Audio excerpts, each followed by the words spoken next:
That's a heavy blow.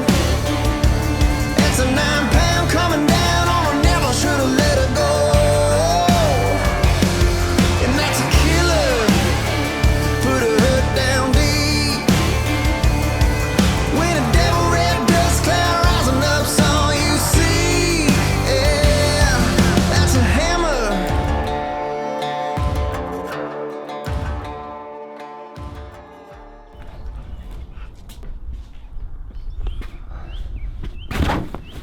Buckley, get over here, you turd.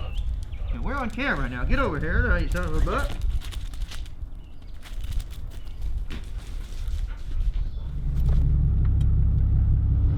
And headed out west to Marfa, Texas. And we are in pursuit of the elusive Aoudad. This has been a hunt that my dad and I have always wanted to do, and my dad finally got it scheduled, and so here we go.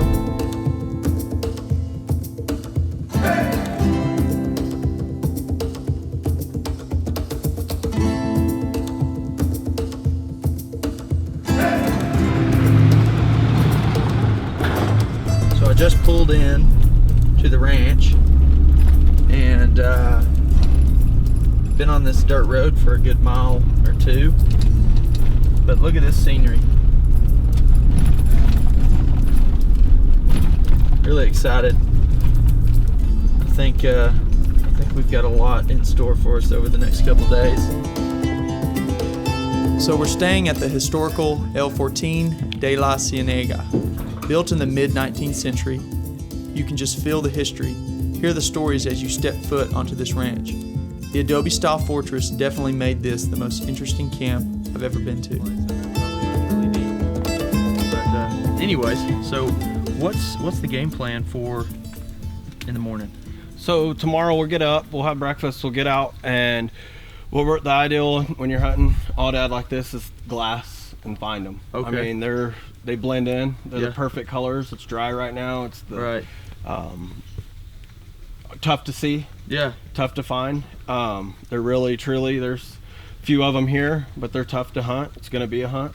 Yeah. And what we're looking for is just a good mature ram that's 15, 20 years old, that's just solid, good, not only measures good and scores good, but it's good harvest, one that Right. needs to be taken, and the quality of it, and getting some meat, and Yeah, being absolutely. able to, And I heard you mention about the horns as they come back, and if they're knobbed off or they're pointy, and how do you guys kind of weed those out? okay, so on the way on a sheep when it grows is the older it gets and stuff, and some of them get old and they're not broomed out, but what they do is they call it a broom tip. So it'll be more of a blunt tip at the end versus Yeah. a sharp point. So Okay. and so your fighters and stuff, your old brutes and stuff, when they break those tips off, they don't grow back. They Right. just continue to grow, but they stay the blunt tip on the end. And just through the years of fighting, you'll see when their horns curl back where they rub on their back. Oh, yeah. Just from turning, just because Yeah. they're massive. And in genetics out here shows like how wide they get, really, really wide, and then they curl in. Like, Okay. it's phenomenal. Beautiful chaps. Just, Yeah. I mean, they're amazing animals. I mean, Right. to live in this kind of country, you're gonna see tomorrow the Cool. rock bluffs and Yeah. everything, Yeah. pokes and bites. Yeah. I mean, cactuses, Yeah. everything. Yeah.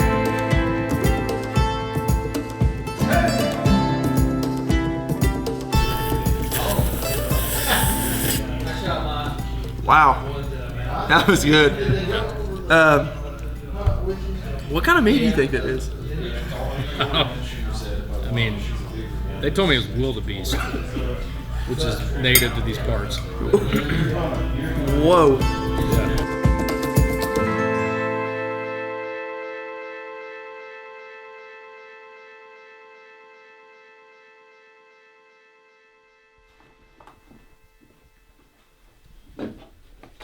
After a good night's sleep on night one, it was up and at 'em early to begin the trip into the challenging terrain on a mission to find the Auodad. Let the hunt begin.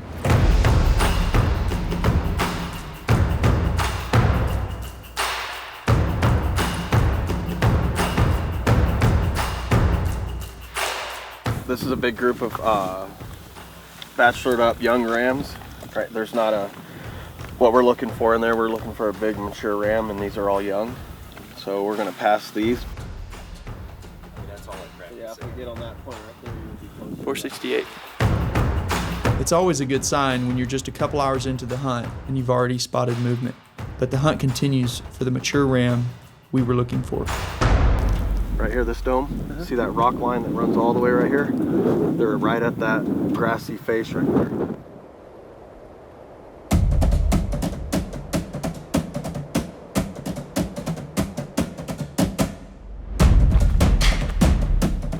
We've spotted a mature ram with a large herd of 20 to 25 ewes just on the edge of a ridge about 700 yards away.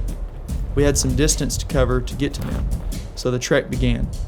Covering ground quickly while trying our best to stay hidden was difficult without much cover. As we get within shooting range, they spook a bit and take off up and over the ridge. My best option was to get to the top of the peak and hopefully have a shot down at them. The hike up would hopefully take the time needed to let them settle down a bit. The hike in this terrain was a challenge getting to the top of that crest. It was at least a quarter-mile hike, if not more, and still there was no guarantee I would see my ram on the other side. They could be long gone or they could be right there. The challenge is that you just don't know. It didn't matter that this was just day one of the hunt. I'd heard story after story of how difficult these creatures were to find, let alone get within range on. I was lucky enough to spot a shooter, and there was no way I was going to let the circumstances stop me from getting to this ram. It could very well be the only ram I would see on the hunt, if he was even there. Only one way to find out.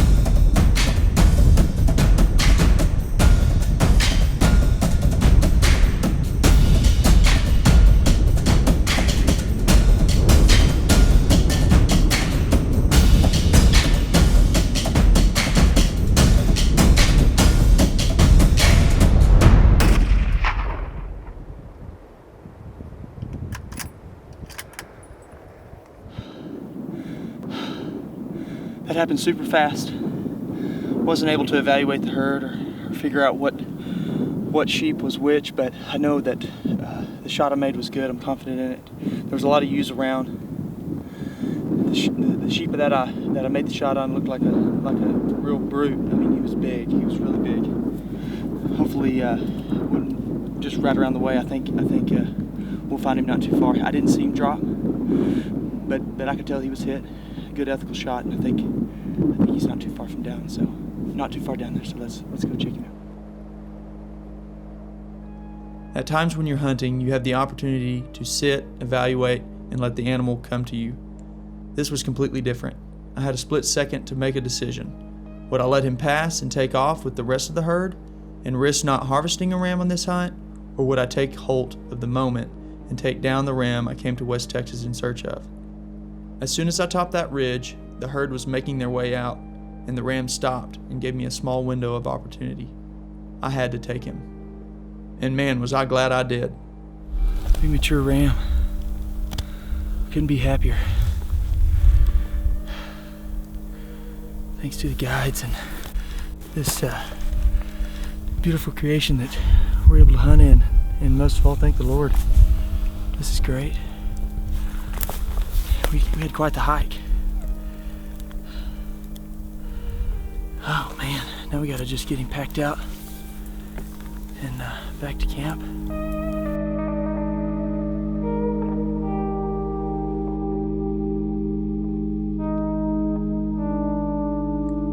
The joy of the harvest was just beginning.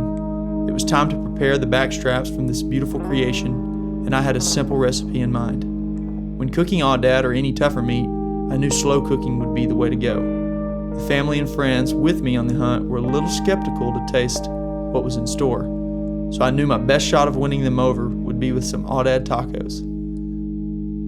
I trimmed the meat, added a little pork fat, spices, and peppers with a tomato-based sauce, and cooked it on low heat for about 3 hours. And judging by the empty plates and big smiles, I'm guessing there are some new Aoudad taco fans.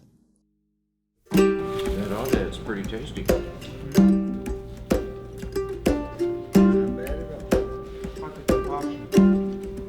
The hunt was everything I expected and more, an experience of a lifetime. An Aoudad hunt in West Texas with my dad was a memory I will cherish forever. The next day after taking down my ram, that we named Scarface, my dad was able to harvest an Auodad ram as well. The challenge was worth it. The tough terrain was difficult at times, but the reward at the end of the hunt made it a distant memory. It's incredible to harvest an animal that lives in such an environment. West Texas boasts some of the harshest, yet most beautiful country. Giving so much respect for the Aoudad, it was an honor to step into their habitat and harvest yet another one of God's beautiful creations.